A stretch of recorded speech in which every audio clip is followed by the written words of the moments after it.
एक वृद्ध महिला एक सब्जी की दुकान पर जाती है। उसके पास सब्जी खरीदने के पैसे नहीं होते हैं। वो दुकानदार से प्रार्थना करती है कि उसे सब्जी उधार दे दे, पर दुकानदार मना कर देता है। उसके बार बार आग्रह करने पर दुकानदार खींच कर कहता है, तुम्हारे पास कुछ ऐसा है जिसकी कोई कीमत हो तो उसे इस तराजू पर रख दो, मैं उसके वजन के बराबर सब्जी तुम्हें दे दूंगा। वृद्ध महिला कुछ देर सोच में पड़ जाती है, क्योंकि उसके पास ऐसा कुछ भी नहीं था। कुछ देर सोचने के बाद वो एक मुड़ा तुड़ा कागज का टुकड़ा निकालती है और उस पर कुछ लिखकर तराजू पर रख देती है। दुकानदार ये देखकर हंसने लगता है। फिर भी वो थोड़ी सब्जी उठाकर तराजू पर रखता है, और ये क्या, कागज वाला पलड़ा नीचे रहता है और सब्जी वाला ऊपर उठ जाता है। इस तरह वो और सब्जी रखता जाता है, पर कागज वाला पलड़ा नीचे नहीं होता।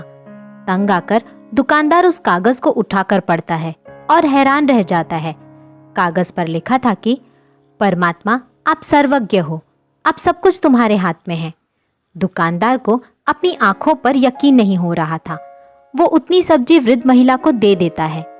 पास खड़ा एक अन्य ग्राहक दुकानदार को समझाता है कि दोस्त, आश्चर्य मत करो, केवल परमात्मा ही जानते हैं कि प्रार्थना का क्या मोल होता है। वास्तव में प्रार्थना में बहुत शक्ति होती है, चाहे वो 1 घंटे की हो या 1 मिनट की। अगर सच्चे मन से की जाए तो ईश्वर जरूर मदद करते हैं। दोस्तों, अक्सर हमारे पास ये बहाना होता है कि हमारे पास वक्त नहीं, मगर सच तो ये है कि परमात्मा को याद करने का कोई समय नहीं होता। प्रार्थना के द्वारा मन के विकार दूर होते हैं और एक सकारात्मक ऊर्जा का संचार होता है।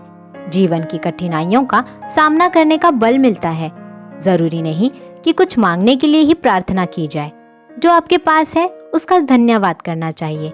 इससे आपके अंदर का अहम नष्ट होगा।